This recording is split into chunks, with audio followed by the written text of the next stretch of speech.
जी, अब ढींगरा बुक से स्टार्ट करेंगे chapter number 31 vasomotor and other forms of non allergic rhinitis. अब एलर्जिक राइनाइटिस तो हमने पिछले चैप्टर में कंप्लीट किया। वेजोमोटर राइनाइटिस क्या होता है? ये असल में नॉन एलर्जिक वाला राइनाइटिस है, लेकिन क्लिनिकली ये सिमुलेट करता है नेज़ल एलर्जी को, जिसमें हमें नेज़ल ऑब्स्ट्रक्शन के सिम्टम्स मिलते हैं, राइनोरिया भी हो रहा है, स्नीजिंग भी हो रहा है, तो इसलिए नेज़ल एलर्जी की तरह के सिम्टम्स होंगे। तो एक या ज़्यादा इनमें से जो अगर सिम्टम्स हैं वो प्रीडोमिनेट भी कर सकता है। अब ये कंडीशन जो है ना, vasomotor rhinitis through out the year persist करती है, और जो सारे हम टेस्ट परफॉर्म करते हैं नेज़ल एलर्जी के, वो हमें नेगेटिव ही मिलते हैं। इसकी पैथोजेनेसिस इस तरह है कि हमारा जो नेज़ल म्यूकोजा है, हमें पता है वहाँ पे रिच ब्लड सप्लाई है, तो उसका वास्कुलेचर बिल्कुल इसी तरह जिस तरह इरेक्टाइल टिश्यू में जिस तरह वीनस साइनोसाइड्स होती हैं या लेक्स होती हैं, जो कि फाइबर्स ऑफ स्मूथ मसल के साथ सराउंड हुआ होता है और स्फिंक्टर्स की तरह एक्ट कर रहा होता है, कंट्रोलिंग द फिलिंग या एम्प्टिंग ऑफ दोज साइनोसाइड्स। ठीक है, उन साइनोसाइड्स की फिलिंग एंड एम्प्टिंग को कंट्रोल करता है वो स्फिंक्टर। अब सिंपैथेटिक स्टिमुलेशन वेजो कॉन्स्ट्रिक्शन करवाती है, ये याद रखिएगा, और श्रिंकेज करवा देती है म्यूकोजा की, जबकि पैरासिम्पैथेटिक स्टिमुलेशन से वेजोडाइलेशन होती है और इनगोर्जमेंट होती है। जब ओवर एक्टिविटी इस पैरासिम्पैथेटिक सिस्टम की हो जाएगी तो उससे बहुत ज़्यादा एक्सेसिव सिक्रीशन हो जाएगी हमारे नेज़ल ग्लैंड से। अब ऑटोनोमिक नर्वस सिस्टम जो है वो under the control of hypothalamus है, तो इसीलिए इमोशंस जो है ना वो प्ले करते हैं great role in the vasomotor rhinitis में।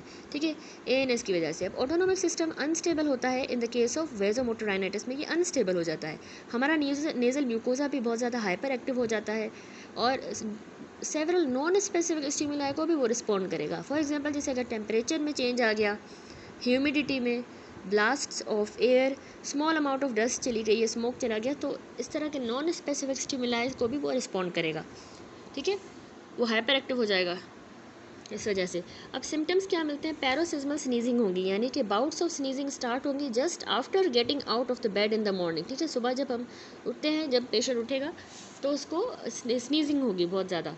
एक्सेसिव राइनोरिया, तो ये जो है ना स्नीजिंग के साथ, छींके आने के साथ उसके जो है ये ओनली प्रीडोमिनेंट सिम्टम भी हो सकता है, या फिर स्नीजिंग के साथ भी जो है राइनोरिया हो सकता है। ठीक है, बहुत ज़्यादा नाक से पानी आएगा, आंखों से पानी, तो मतलब इतनी ज़्यादा प्रोफ्यूज वाटरिंग होगी, और मतलब बहुत से रुमाल जो है हैंड करचिप वो वेट होते जाएंगे, इतनी ज़्यादा राइनोरिया हो सकता है। नोज़ जो है ना वो ड्रिप करेगा जब पेशेंट लीन करेगा फॉरवर्ड, आगे की तरफ झुकेगा, और इसको हमने जिस तरह हम बार बार पढ़ते आ रहे हैं, CSF राइनोरिया से हमें डिफ्रेंशिएट करना होगा।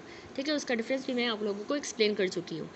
तीसरा, उसको नेज़ल ऑब्स्ट्रक्शन होगी, यानी कि ये अल्टरनेट करेगी ऑब्स्ट्रक्शन साइड टू साइड, पहले उसका एक नाक बंद होगा फिर दूसरा, तो जब वो रात को सोएगा उस टाइम पे उसकी ज़्यादा नाक बंद होगा, और डिपेंडेंट साइड जो होती है, जिस साइड पे सो रहा है वहाँ का नोज़ जो है उस साइड का वो ब्लॉक हो जाएगा। ठीक हो गया। एंड लास्ट सिम्टम होता है पोस्ट नेज़ल ड्रिप, यानी कि पीछे फेरिंग्स की तरफ जो भी है, जो राइनोरिया वगैरह है वो पोस्ट नेज़ली भी ड्रिप करेगा। अब ये सिम्टम्स हैं। साइंस हमें क्या मिलेंगे कि नेज़ल म्यूकोजा जो है ना टर्बिनेट्स के ऊपर वो बहुत ज़्यादा कंजेस्टेड हमें नज़र आएगा, और उसकी हाइपरट्रॉफिक भी नज़र आएगा। अब कुछ में जो है वो नॉर्मल भी हो सकता है म्यूकोजा। कॉम्प्लिकेशंस पता होनी चाहिए वेजोमोटर राइनाइटिस की, कि लॉन्ग स्टैंडिंग जो केसेस होते हैं इसके, उनमें आगे जाके नेज़ल पॉलीपाई बन जाते हैं, या हाइपरट्रॉफिक राइनाइटिस हो सकता है, या इवन साइनोसाइटिस हो सकता है। ट्रीट हमने इसको मेडिकली करना होता है, सर्जिकली। मेडिकली में याद रखिएगा कि फिजिकल फैक्टर्स को अवॉइड करना है जिनसे जो है ना सिम्टम्स प्रोवोक हो रहे हैं, यानी अचानक से टेम्परेचर का चेंज नहीं होना चाहिए, सडन चेंज की वजह से होता है। जैसे अगर एसी में कोई सो रहा होता है और बाहर चला जाता है गर्मी में, तो अचानक से जो सुबह उठ के, तो उससे जो है उसको उनको सिम्टम्स शुरू हो जाते हैं।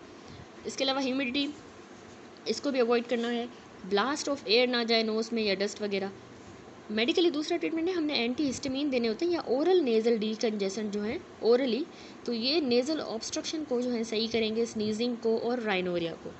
ठीक है, सबसे पहला तो अवॉइडेंस ही है, दूसरा हमने एंटी हिस्टामिन वगैरह ओरल डिकंजेशन दे दिए, तीसरा हम टॉपिकली स्टीरॉयड स्प्रे आते हैं, तो जैसे बेक्लोमिथासोन, डाइप्रोपियोनेट, ब्यूटीसोनाइड, फ्लूटिकासोन, तो ये जो है हम स्प्रेज यूज़ कर सकते हैं सिम्टम्स को कंट्रोल करने के लिए। तो टॉपिकली के अलावा सिस्टेमिक स्टीरॉयड्स भी शॉर्ट टाइम के लिए दे सकते हैं, अगर बहुत ही ज़्यादा सीवियर किस्म का केस है। बहुत ही ज़्यादा किसी को अगर एक्सेसिव राइनोरिया हो रहा है तो हम उनको आइपराट्रोपियम ब्रोमाइड का स्प्रे भी दे सकते हैं। तो स्टीरॉयड का कॉम्बिनेशन और आइपराट्रोपियम ब्रोमाइड का साथ में भी कॉम्बिनेशन आजकल अवेलेबल है। एंड देन है साइकोलॉजिकल फैक्टर्स को हमने रिमूव करना होगा। ट्रैंक्विलाइजर्स जो है हम कुछ पेशेंट्स में दे सकते हैं। अब है सर्जिकली कैसे ट्रीट करना है? नेज़ल ऑब्स्ट्रक्शन को हम जो है जो नेज़ल टर्बिनेट्स की हाइपरट्रॉफी वगैरह हो गई है, तो उनके साइज़ को रिड्यूस करके सर्जिकली सही कर सकते हैं। बाकी जो एसोसिएटेड कॉजेज़ है नेज़ल ऑब्स्ट्रक्शन के, जैसे या तो पॉलिप बन गया है या DNS है, तो उनको भी करेक्ट करना होगा। दूसरा, हमने जो एक्सेसिव राइनोरिया हुआ है उसको हम मेडिकल थेरेपी से अगर करेक्ट नहीं कर पा रहे और बॉदरसम है ये पेशेंट को, तो हम उसको पैरासिम्पैथेटिक जो सेक्रेटोमोटर फाइबर्स होते हैं हमारे नोज़ की तरफ विडियन न्यूरेक्टोमी करके उनको सिवियर कर देंगे, उनकी सेक्शनिंग कर देंगे, विडियन न्यूरेक्टोमी करेंगे। That's it. अब उसके बाद हैं कुछ, ये हो गया vasomotor rhinitis. Other form of non allergic rhinitis कौन सी है? तो हमारा जो नेज़ल म्यूकोसा है वो सेवरल डिफरेंट स्टिमुलाई को रिस्पॉन्ड करता है और राइनाइटिस के सिम्टम प्रोड्यूस करता है। कुछ जो है इस तरह की कंडीशन एक्वायर्ड स्पेसिफिक एपोनिम्स होती हैं। कुछ ऑथर्स इसको कैटेगराइज करते हैं under the catch all term of vasomotor rhinitis, इसी के अंडर रखते हैं।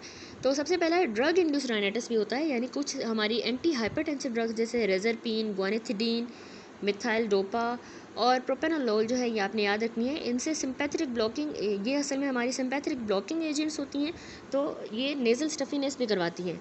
अब कुछ एंटी कोलिन एस्ट्रेज ड्रग्स जो हैं जैसे कि नियोस्टिग्मीन, ये हम माइसिनिया ग्रेविस में देते हैं, तो इसका एसिटाइल कोलिन की तरह का एक्शन होता है, ये भी हमारी नेज़ल ऑब्स्ट्रक्शन करवाती है। कॉन्ट्रासेप्टिव पिल्स भी नेज़ल ऑब्स्ट्रक्शन करवाती हैं क्योंकि वो ईस्ट्रोजन्स की होती हैं, उनमें ईस्ट्रोजन होता है इस वजह से। अगला है राइनाइटिस मेडिकेमेंटोसा, यानी कि टॉपिकल जो डीकंजेसेंट नेज़ल ड्रॉप्स होते हैं वो नोटोरियस होते हैं टू कॉज रीबाउंड फिनोमिना। ठीक है, वो हम पढ़ चुके हैं फार्मा में कि डीकंजेसेंट जो होते हैं टॉपिकली देते हैं हम नेज़ल ड्रॉप्स, तो उनसे रीबाउंड होता है, रीबाउंडनेस। तो यानी कि उनके एक्सेसिव यूज़ से राइनाइटिस हो जाएगा। ठीक है, हमने उसको राइनाइटिस के लिए दिया, लेकिन एक्सेसिव यूज़ से राइनाइटिस हो सकता है, रीबाउंड। तो इसको हम विथड्रॉल कर देंगे। कैसे ट्रीट करेंगे? विथड्रॉल करेंगे नेज़ल ड्रॉप का, short course of systemic steroid therapy देंगे सिस्टेमिकली, और कुछ केसेस में हमें सर्जिकल रिडक्शन करनी होगी टर्बिनेट्स में अगर वो बहुत ज़्यादा हाइपरट्रोफी हो गई है उनकी। अब राइनाइटिस ऑफ प्रेगनेंसी भी होता है एक। प्रेग्नेंट वुमेन जो है उनको भी परसिस्टेंट राइनाइटिस हो सकता है हार्मोनल चेंजेस की वजह से। उनका नेज़ल म्यूकोजा बहुत ज़्यादा एडिमेटस हो जाएगा, ब्लॉक कर देगा उनके एयरवे को। अब कुछ जो है उनको सेकेंडरी इन्फेक्शन भी हो सकता है, इवन साइनोसाइटिस भी हो सकता है। तो अब इस तरह के केसेस में हमें केयर लेनी होगी वाइल प्रिस्क्राइबिंग द ड्रग्स, क्योंकि जाहिर सी बात है वो प्रेग्नेंट है। और जनरली जो लोकल मेजर्स हैं उनमें यही है कि हमें नेज़ल ड्रॉप्स का लिमिट यूज़ करवाना होगा, टॉपिकल स्टेरॉइड्स, और लिमिटेड सर्जरी करेंगे, क्रायो सर्जरी टर्बिनेट्स की सफिशेंट होती है ताकि सिम्टम्स जो है वो रिलीव हो जाए। फीटस की सेफ्टी जो है वो इस्टेब्लिश नहीं हुई for the new anti histaminics, और उसको हमें एंटी हिस्टामिनिक्स को अवॉइड करना होगा।